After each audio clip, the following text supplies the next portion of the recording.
मैं हूं डॉक्टर अमरीश खारी और आप देख रहे हैं डॉक्टर खारी। आज होम्योपैथी मेडिसिन बीटा वल्गैरिस के बारे में बात करेंगे। क्यू पावर यानी मदर टिंचर फॉर्म में ज़्यादातर यूज़ की जाती है। इस वीडियो में हम जानेंगे कि इसके क्या फ़ायदे क्या नुकसान है, किन बीमारियों में लेनी चाहिए, लेने का सही तरीका क्या होता है। जानने के लिए वीडियो पूरा देखें। अगर आप हमारे चैनल पर नए हैं तो चैनल को सब्सक्राइब कर लें ताकि आने वाली हेल्थ रिलेटेड वीडियो से आप अपडेटेड रहें। इस दवाई को खास तौर पर बच्चों में दिया जाता है। बच्चों में सर्दी जुकाम अगर बार बार लगती रहती है, बच्चों में देखा जाता है कि आमतौर पर उनकी इम्यूनिटी बहुत ज़्यादा कमज़ोर होती है, जिसके कारण वो बार बार बीमार पड़ते रहते हैं। सर्दी जुकाम की शिकायत लगती रहती है। रेस्पिरेटरी प्रॉब्लम्स देखने को मिलती है कि जो म्यूकस मेम्ब्रेन होती है पेशेंट के चेस्ट की, उसमें इन्फ्लामेशन आ जाती है, सांस लेने में तकलीफ आती है, क्रोनिक इन्फेक्शन होता है, क्रोनिक इन्फ्लामेशन होती है। तो ऐसे केस में ये दवाई पेशेंट को दी जाती है। बच्चों में बहुत इफेक्टिव इसके रिजल्ट देखने को मिलते हैं। जिन बच्चों में बार बार खांसी उठती है, सर्दी जुकाम लगती रहती है, बार बार छींकें लगती हैं, गला दर्द करता रहता है, सर दर्द की शिकायत भी देखने को मिलती है। नवजात शिशुओं में भी दिया जाता है जिनमें सांस से संबंधित परेशानी होती है या कोई बैक्टीरियल इन्फेक्शन होता है, चेस्ट में कॉन्जेशन देखने को मिलती है, वीजिंग साउंड सुनाई देता है और खांसी बार बार उठती है। ऐसे केस में इस दवाई को डॉक्टर की निगरानी में नवजात शिशुओं में भी दिया जाता है। तो क्रोनिक कफ में, क्रोनिक कैटरल में दिया जाता है, यानी पुरानी खांसी में, पुराने नज़ले में ये दवाई पेशेंट को दी जाती है। ऐसी खांसी जिसमें ब्लीडिंग भी साथ में देखने को मिलती हो तो ये दवाई बहुत इफेक्टिव रहती है। ऐसे बच्चों में देखा जाता है कि उनकी इम्यूनिटी बहुत वीक होती है। उनकी इम्यून सिस्टम को बढ़ाने में ये दवाई बहुत इफेक्टिव रहती है। इस दवाई को एनीमिया के पेशेंट में भी दिया जाता है जिनमें खून की कमी देखने को मिलती है। आरबीसीज के प्रोडक्शन को बढ़ाती है, जिससे पेशेंट की खून की कमी ठीक होती है। इसके अलावा ब्लड प्रेशर के पेशेंट में भी दी जाती है जिनका बीपी लो रहता है, बीपी को बढ़ाती है और साथ में प्लेटलेट्स को भी बढ़ाने में इफेक्टिव ये मेडिसिन रहती है। इस दवाई को अर्थराइटिस के पेशेंट में भी दिया जाता है। जिन लोगों को हड्डियों में दर्द देखने को मिलता है, अर्थराइटिस यानी गठियाबाई का वो दर्द जिसमें जॉइंट्स में पेन होता है, तो ऐसे पेशेंट में बहुत इफेक्टिव रहती है।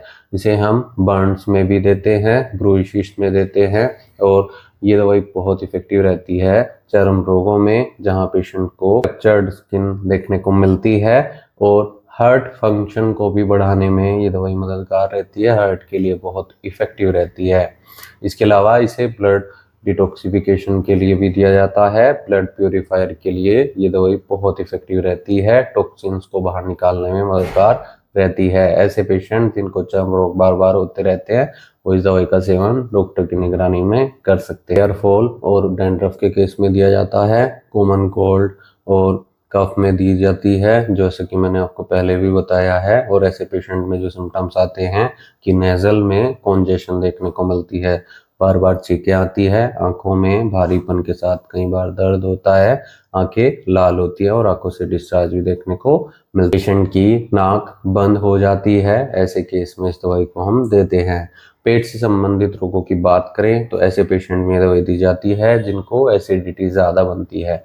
एसिडिटी के केस में दवाई एसिड को कम करती है और पेशेंट को जॉन्डिस के केस में भी दवाई दी जाती है। पीलिया जिन बच्चों में, अडल्ट्स में देखने को मिलता है, लीवर कंप्लेंट्स जिनको रहती है, ऐसे पेशेंट में इफेक्टिव ये मेडिसिन रहती है। ये दवाई कॉन्स्टिपेशन के केस में भी दी जाती है, कब्ज के केस में, जिनका पेट सही से साफ नहीं होता है, ऐसे में ये देने से कब्ज ठीक होती है। और इस दवाई को हम कुछ चर्म रोगों में भी देते हैं, जैसे रैशिश होना, एक्ने पिंपल्स होना, पस फॉर्मेशन अगर देखने को मिलती है, इची स्किन हो तो ये दवाई इफेक्टिव रहती है क्योंकि ये ब्लड प्योरीफायर का भी काम करती है, जैसा मैंने आपको पहले भी बताया है। और इसे पुरुषों के केस में भी दिया जाता है, यानी सेक्सुअल वीकनेस में भी दिया जाता है। यौन दुर्बलता को ठीक करती है, वाइटलिटी को बढ़ाने में मददगार रहती है, स्टेमिना को मजबूत करती है और जिनमें कमजोरी देखने को मिलती है उनको ठीक करती है, शीघ्र पतन की शिकायत को ठीक करती है। दवाई को हम वुंड्स को ठीक करने के लिए देते हैं, यानी घाव को भरने में दवाई इफेक्टिव रहती है। सोर थ्रोट में दी जाती है, नेजल कॉन्जेशन में दी जाती है। अगर आपको इनमें से कोई भी तकलीफ है और आप इस दवाई का सेवन करना चाहते हैं तो एक बार अपने होम्योपैथी डॉक्टर से जरूर मिल लें। बिना डॉक्टर की सलाह के कोई भी होम्योपैथी दवाई नहीं लेनी चाहिए। हो सकता है आपको केस टेकिंग करने के बाद प्रॉपर ट्रीटमेंट दिया जाए जिसमें कुछ कॉन्स्टिट्यूशनल या थेरेपेटिक रेमेडीज दी जाएंगी क्योंकि दोस्तों अलग अलग केस में अलग अलग दवाइयाँ दी जाती है। आपके क्या सिम्टम्स किस दवाई से मैच हो रहे हैं वो डॉक्टर का काम है। एक बार डॉक्टर से जरूर मिले, नहीं तो दिए गए व्हाट्सएप नंबर पर हमसे संपर्क कर इलाज या सलाह ले सकते हैं। वीडियो देखने के लिए धन्यवाद। चैनल को सब्सक्राइब करें और कमेंट सेक्शन में जरूर बताएं कि हमारी वीडियोस आपको कैसी लगती है। Thank you.